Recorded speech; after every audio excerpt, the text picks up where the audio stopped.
रात का सन्नाटा छाया हुआ है, पूरा शहर सोया हुआ है। अनन्या अपने कमरे में अकेली बैठी है, आंखों में थकान और उदासी।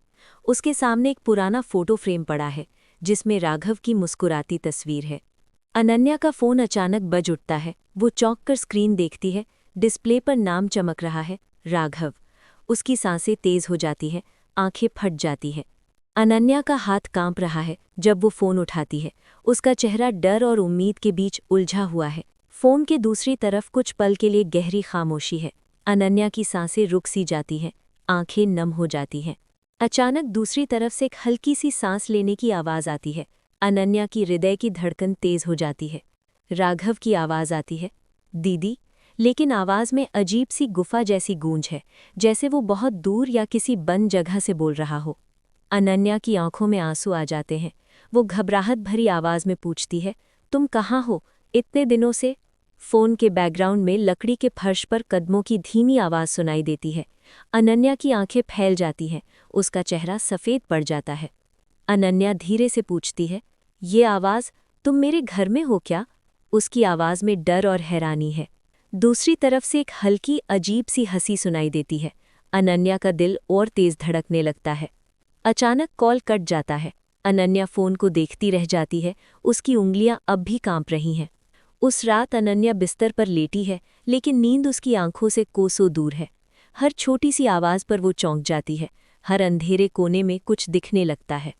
अनन्या की आंखें खुली हैं, वो छत की तरफ देखती है, कान लगाकर घर की आवाज़ों को सुनने की कोशिश करती है। सुबह होती है। अनन्या पुलिस स्टेशन जाकर ऑफिसर को सब कुछ बताती है।